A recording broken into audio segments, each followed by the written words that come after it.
네, 안녕하세요. 장연구소의 장엘리입니다. 네, 함께 진행을 도와주실 장유진 캐스터 자리해 주셨습니다. 어서 오세요. 네, 안녕하세요. 캐스터 장유진입니다. 네, 장유진 캐스터. 간밤에 뉴욕 증시 파란불이네요. 지금 보니까. 네. 네, 맞습니다. 그리고 전일장과 완전 모습이 좀 뒤바뀐 그런 상태입니다. 홀로 강보합권으로 마감했던 나스닥 지수가 간밤에는 하락폭이 가장 컸고요. 이어서 3대 지수 나머지 지수들도 지금 파란불을 켜내고 있는 모습입니다. 네, 지금 장유진 캐스터가 짚어준 것처럼 간밤에 뉴욕 증시는 경기 방어주를 제외하고는 일제히 하락하는 흐름을 좀 보여줬습니다. 어떤 흐름을 보였는지 섹터별로 좀 분석을 해드리도록 하겠습니다. 함께 보시죠. 네, 지금 맵으로 살펴보셔도 대형 종목들도 지금 빨간불을 켜내고 있는 점을 확인하실 수가 있습니다. 이어서 바 차트를 통해서 살펴보겠습니다. 지금 초록불을 켜내고 있는 섹터가 3개입니다. 그중에 유틸리티와 필수 소비재 그리고 부동산만 초록불을 켜내고 있는 상황이고요. 이어서 나머지 8개 섹터는 하락세를 가져갔습니다. 특히 유가가 간밤에 상승했음에도 불구하고 에너지 섹터가 가장 큰 폭으로 하락하는 흐름을 가졌습니다. 1% 넘는 평균 하락세를 보였고요. 이어서 기초 소재도 1% 넘는 약세를 가져갔습니다. 네, 그렇다면 종목별로 어떤 흐름을 보였는지 함께 확인해 보겠습니다. 네, 먼저 에너지 섹터의 종목들의 주가를 확인하고 넘어가겠습니다. 에너지 섹터를 살펴보시면 현재 엑슨모빌과 쉐브론 아무래도 대장주를 확인을 해야겠죠. 멕시코만에서 계속해서 그 허리케인의 여파로 인해서 원유 생산이 지연되고 있다는 소식이 전해지고 있습니다. 여기에 간밤에 유가가 1%대의 상승세를 가져갔는데도 불구하고 에너지 섹터는 강한 모습을 보이지 못하는 그런 맥을 추지 못하는 모습을 보였는데요. 먼저 엑슨모빌과 쉐브론이 소폭의 약세를 가져갔습니다. 엑슨모빌은 1% 가까운 내림세 속에서 정규장 54달러 선에 거래를 마쳤고요. 이어서 쉐브론 살펴보시면 0.69% 내림세 속에 정규장 96달러 선에 거래를 마쳤습니다. 이어서 나머지 종목들 옥시덴탈과 대번에너지, 마라톤오일까지 바로 확인해 보겠습니다. 좀 더 색깔이 선명한 붉은 빛을 켜내고 있는 점을 확인하실 수가 있습니다. 옥시덴탈은 3% 가까운 약세를 가져갔는데요. 2.92% 내림세 속에 정규장 거래 24달러 선에 거래를 마쳤습니다. 이어서 대번에너지를 확인해 보시면요. 대번에너지도 역시 거의 3% 가까운 약세 속에서 정규장 거래를 28달러 선에 마쳤습니다. 마지막으로 마라톤오일은 3% 넘는 약세를 가져갔습니다. 정규장 거래 11달러 선에 거래를 마쳤습니다. 네, 이렇게 해서 에너지 관련주들 함께 확인을 해보셨습니다. 이어서 또 반도체 관련주들 어떤 흐름 보였는지 함께 확인해 보실 텐데요. 지금 엔비디아가 굉장히 빨간색을 켜고 있는 게 확인이 됩니다. 맞습니다. 전반적으로 지금 붉은 톤을 보여주고 있는데요. 이에 필라델피아 반도체 지수는 1% 넘게 하락하는 흐름을 가져갔습니다. 여기에 엔비디아에 대해서는 계속해서 ARM 인수 관련해서 어떤 소식이나 공식 입장이 나올 때마다 주가가 약세 흐름을 가져가는 그런 전개가 되고 있는데요.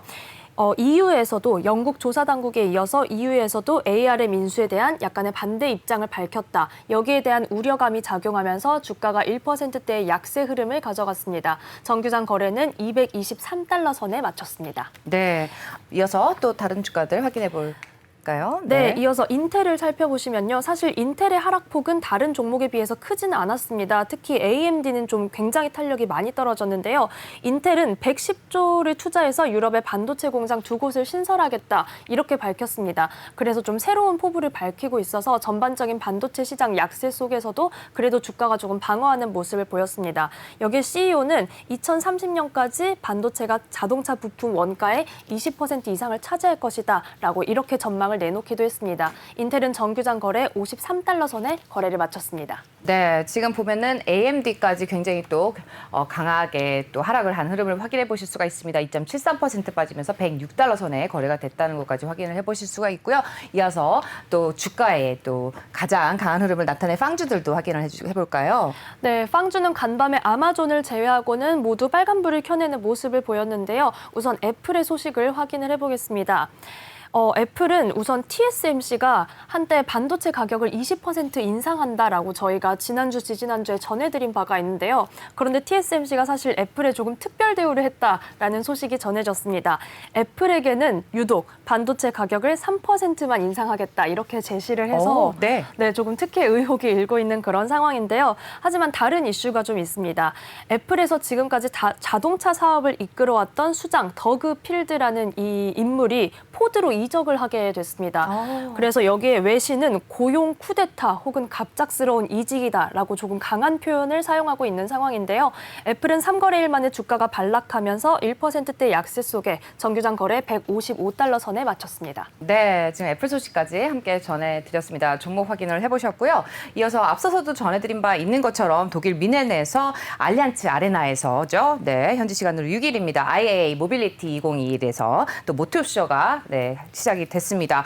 이렇게 돼서 또 자동차주 관련해서 또 확인해 볼 텐데요. 미국에서 또 관련한 자동차주들 어떤 흐름을 보였는지 확인해 볼까요? 네, 지금 전반적으로 선명한 초록색은 아니지만 그래도 오늘 이 귀한 초록불을 켜내고 있는 모습입니다.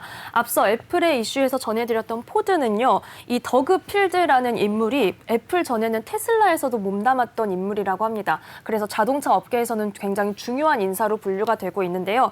이 사람이 이전에는 또 포드에서 일을 했던 적이 있기 때문에 친정으로 돌아왔다, 이렇게 기사들이 나오고 있는 상황입니다. 또한 포드가 반도체 칩 부족 사태로 픽업 트럭 생산을 중단했다라는 소식을 저희가 지난주에 전해드렸는데요.